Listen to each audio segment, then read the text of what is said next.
Queridas jefas y jefes de Estado y de Gobierno de las Américas, un fraterno saludo y un sincero agradecimiento al presidente de Panamá, Juan Carlos Varela, a sus colaboradores y al pueblo de este hermoso país de la cintura de nuestra América por la cálida acogida que nos dispensan. Deseo saludar al nuevo secretario general de la OEA, Luis Almagro, recientemente elegido en la reunión de la Asamblea General de Washington y que tiene ante sí un reto difícil pero insoslayable, transformar radicalmente esa institución. Enviamos un saludo solidario al pueblo de Chile y su presidenta Michelle Bachelet, que sobrellevan con coraje los nefastos efectos de las recientes inundaciones en sus países. Todo nuestro apoyo al presidente Santos y su voluntad política inquebrantable de continuar en el camino hacia la paz definitiva en Colombia. Pero la paz, queridos amigos, no es solo ausencia de guerra. La insultante opulencia de unos pocos en América Latina, al lado de la más intolerable pobreza, es también una bala cotidiana en contra de la dignidad humana. Por ello creo que el lema de la cumbre, en lugar de prosperidad con equidad, debería ser equidad, justicia para la prosperidad. Hoy asistimos a un evento histórico, en un triunfo irrestricto de la dignidad, la soberanía y la solidaridad entre los pueblos. Acogemos a la hermana República de Cuba como un miembro de pleno derecho de este foro, del que nunca debió ser excluida. Sin embargo, nuestra alegría no puede ser completa. Aún queda por extirpar el inhumano e ilegal bloqueo contra Cuba. También está pendiente la devolución a Cuba del territorio ocupado de Guantánamo. Compañeras, compañeros, en la Guerra Fría se sostenía en la región a las dictaduras más sangrientas. Entonces sí, sin importar en absoluto libertades de prensa, derechos humanos, la misma democracia. Recordemos, por ejemplo, que la Asamblea de la OEA de 1976 se realizó en Santiago de Chile y fue presidida por el canciller Augusto Pinochet.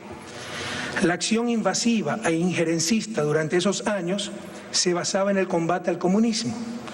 Ahora el argumento es la defensa de los derechos humanos. La orden ejecutiva del presidente Obama contra Venezuela viola flagrantemente el derecho internacional y particularmente el literal E del artículo 3 de la Carta de la OEA. La respuesta que ha dado la región ha sido contundente, rechazando la orden ejecutiva y pidiendo su retiro. Nuestros pueblos nunca más aceptarán la tutela, la injerencia ni la intervención. Su memoria está lacerada por los abusos y la violencia del pasado. Panamá es un buen ejemplo de aquello, con la invasión de diciembre de 1989 que provocó miles de muertes para sacar al sangriento dictador que los mismos invasores habían apoyado. Sin embargo, continúan los ilegales intervencionismos. Hace pocas semanas, funcionarios del Departamento de Estado solicitaron al Congreso de los Estados Unidos recursos para, cito, apoyar la libertad de prensa, los derechos humanos y la democracia en el hemisferio, incluyendo Cuba, Venezuela, Ecuador y Nicaragua. ¿Nos interesan realmente estos temas? Pues bien, tratémoslos en este foro. Hablemos de derechos humanos. De acuerdo a la CEPAL, Comisión Económica para América Latina, en el periodo 2007-2013, Ecuador es de los 3 países latinoamericanos que más ha reducido desigualdad. Durante nuestro gobierno, de la histórica reducción de pobreza en 12.5 puntos porcentuales, tan solo 5.4 puntos son por efecto crecimiento y 7.1 por efecto redistribución. En Ecuador no tenemos torturas, pena de muerte ni ejecuciones extrajudiciales. Con la reforma judicial aprobada por los ciudadanos en consulta popular del año 2011, los jueces son seleccionados por concurso público de méritos organizado por un ente autónomo del Ejecutivo. Finalmente, y esto es muy importante, Ecuador es uno de los tan solo 7 países de los 35 del hemisferio que ha suscrito absolutamente todos los instrumentos interamericanos de derechos humanos.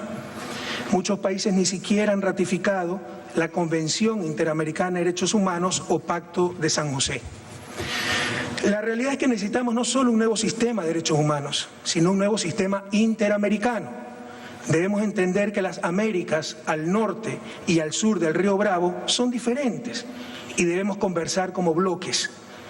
La Organización de Estados Americanos ha sido históricamente capturada por intereses y visiones de América del Norte, y sus sesgos y atavismos acumulados la vuelven ineficiente y poco confiable para los nuevos tiempos que viven Latinoamérica y el Caribe. Un ejemplo fue la Guerra de las Malvinas, donde se destrozó el Tratado Interamericano de Asistencia Recíproca, el TIAR, lo cual debió ser suficiente para que la OEA desapareciera. Nuestro abrazo solidario al pueblo argentino y su lucha por las Malvinas, ejemplo descarado de colonialismo en el siglo XXI. Otro ejemplo fueron las décadas que Cuba estuvo absurdamente excluida de la OEA, o el mismo bloqueo contra Cuba. La Comunidad de Estados Latinoamericanos y del Caribe, CELAC, debe ser el foro para las discusiones latinoamericanas y caribeñas, y la OEA debiera convertirse en el foro en el que, como bloques, CELAC y América del Norte procesen sus coincidencias y conflictos. En cuanto al sistema interamericano de derechos humanos, es necesario un poco de coherencia, que solo podamos participar en las diferentes instancias los países que hemos ratificado la Convención Interamericana. Por ejemplo, la Comisión Interamericana de Derechos Humanos tiene sede en Washington, que no ha ratificado el Pacto de San José, y además dicha comisión es innecesaria.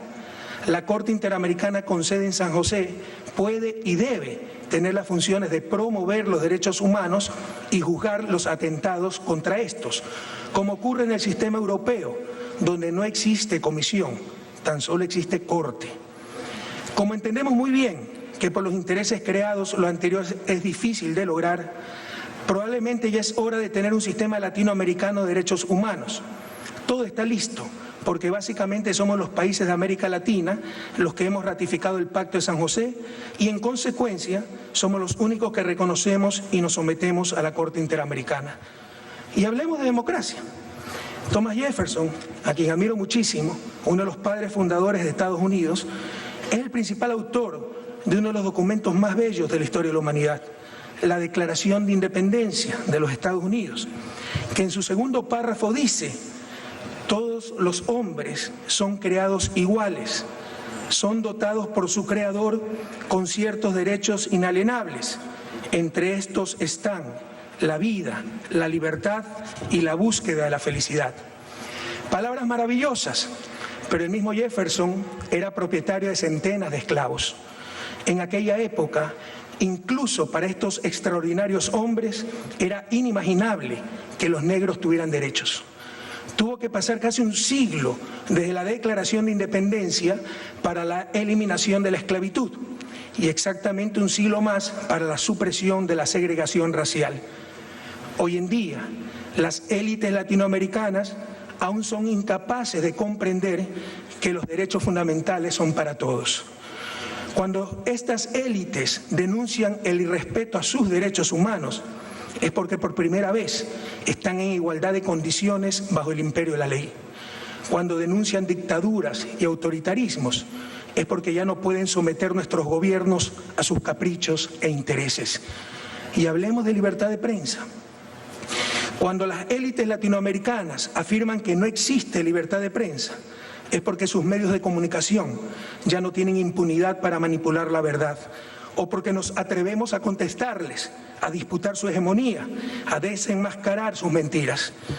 Cabría preguntarse si una sociedad puede llamarse verdaderamente libre cuando el derecho a la información y la propia comunicación social están en manos de negocios privados con fines de lucro. Y aunque este es un problema planetario, en Latinoamérica, dado los monopolios de medios, su propiedad familiar, sus serias deficiencias éticas y profesionales y su descarado involucramiento en política, el problema es mucho más grave. Creo que todos coincidimos en que una buena prensa es vital para una verdadera democracia, pero también debemos coincidir en que una mala prensa es mortal para esa misma democracia. Y la prensa latinoamericana es mala, muy mala. Ahora se nos acusa de dividir a nuestros países. Fíjense qué casualidad. Lo mismo le decían a Abraham Lincoln considerado el mejor presidente estadounidense de la historia. Lo llamaron tirano, déspota, fanático, loco, por su noble lucha por la abolición de la esclavitud. Provocó una guerra civil que en caso de derrota hubiese generado la división del país y Lincoln probablemente hubiese pasado a la historia como un criminal. Lean lo que decían los medios esclavistas de aquel entonces. Aprendamos algo de la historia. Queridas amigas, queridos amigos, con el descubrimiento del nuevo continente, Norteamérica y Latinoamérica prácticamente empezaron al mismo tiempo su historia. ¿Alguna vez se han preguntado por qué Latinoamérica no es Estados Unidos, el país más poderoso del planeta, y viceversa? Este es uno de los grandes enigmas del desarrollo.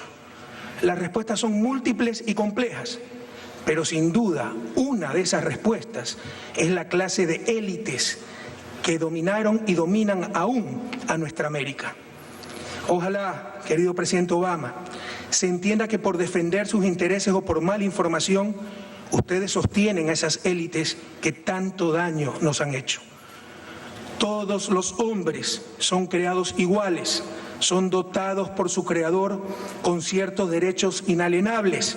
Entre estos están la vida, la libertad y la búsqueda de la felicidad. En Ecuador y en toda América Latina también sostenemos estos principios y los haremos realidad a cualquier costo, y no solo para las élites o en algún momento futuro, sino ahora y para todos. Prosperidad con equidad, yo diría equidad para la prosperidad, pero también soberanía y dignidad. Llegó la hora de la segunda y definitiva independencia para nuestra América. Muchísimas gracias.